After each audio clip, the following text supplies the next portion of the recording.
कक्षा 11 और 12 के विद्यार्थियों को ऑनलाइन क्लास में स्वागत है।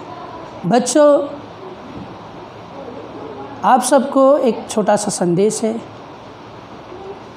स्वस्थ रहे, सुरक्षित रहे, घर पर रहे, पर इसका अर्थ ये नहीं होता है कि घर पर यूँ खाली बैठे रहे।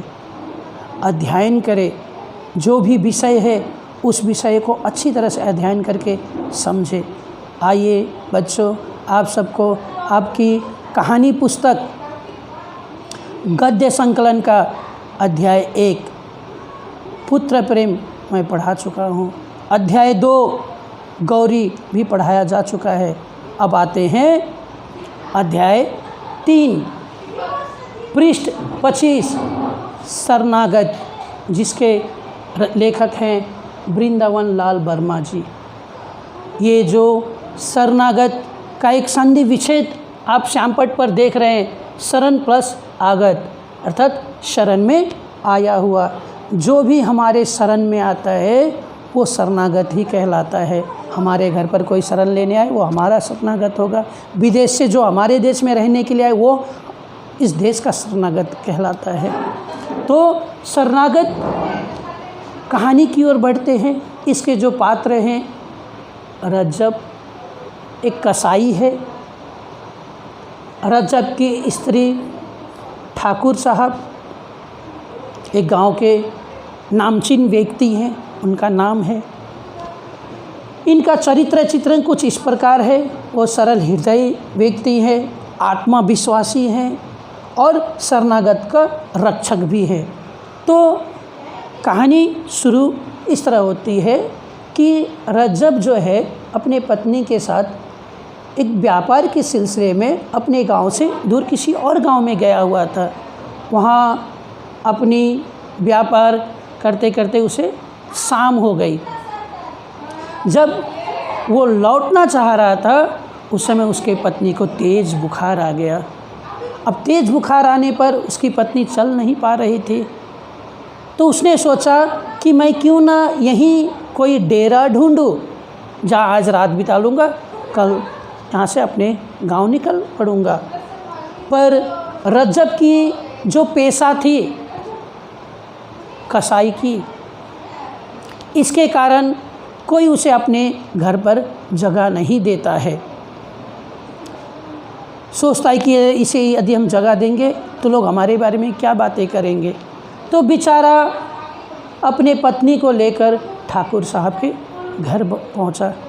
ठाकुर साहब से प्रार्थना करता है कि हमें आज रात के लिए जगह दीजिए। पर ठाकुर साहब थोड़ा क्रोध से कहते, तुम्हें पता है तुम किसके यहाँ शरण मांगने के लिए आए हो? पर बेचारा हाथ जोड़कर कहता है कि आप ही हमारे रक्षक है, आप ही हमारे दाता है, अब आप ही हमें शरण दे सकते हैं। तो ठाकुर साहब ने शरण तो दिया, पर शर्त रखी, देखो सुबह सूरज निकलने से पहले तुम्हें यहाँ से प्रस्थान करना होगा, तुम्हें यहाँ से चले जाना होगा अंधेरा रहते ही। तो रज्जब उनकी शर्त मान लेता है।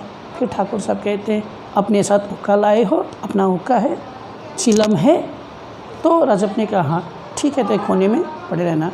तो दोनों पति पत्नी ठाकुर साहब के ही घर एक आंगन के कोने में रहते हैं। सुबह जब होती है तो पत्नी की तबीयत सुधरने की अपेक्षा और अधिक बढ़ जाती है।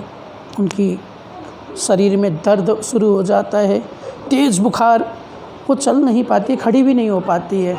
तो वहाँ से नहीं निकल पाए तो ठाकुर साहब को गुस्सा आया। ठाकुर साहब ने उसे वहाँ से निकाल दिया।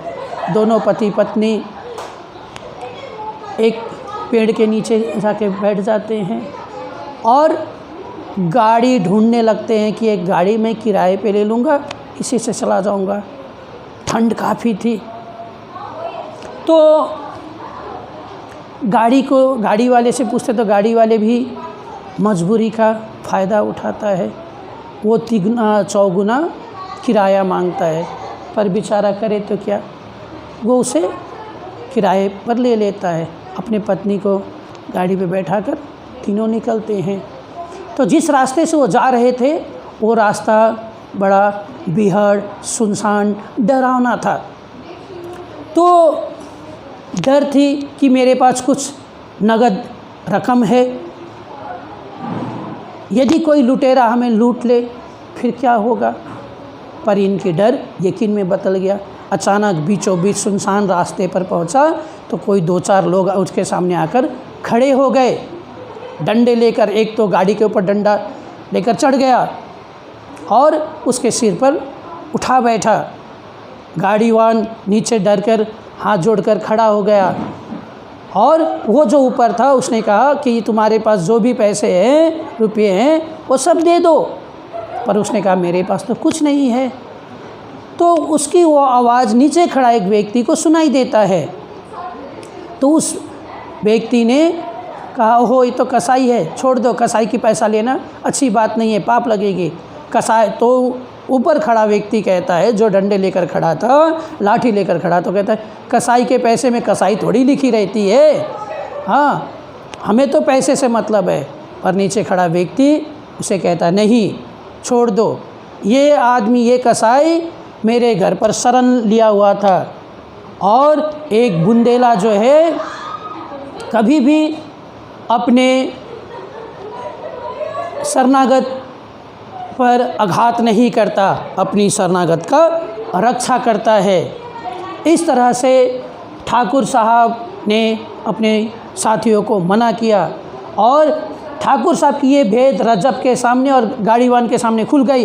तो ठाकुर साहब ने इन दोनों को भी चेतावनी दिया कि ये बात की चर्चा नहीं होनी चाहिए, किसी को पता ना चले। हे गाड़ीवान तू भी सुन ले, और रजब को भी ये हिदायत दे दिया। इस तरह से ठाकुर साहब ने अपनी शरणागत का रक्षा किया। तो बच्चों, ये जो कहानी है आपके पाठ्य पुस्तक में दी गई है, आप इसका अध्ययन करें और अध्ययन करके इससे संबंधित जो भी प्रश्न है वो मैं आप सबको उत्तर सहित दे दूँगा। धन्यवाद।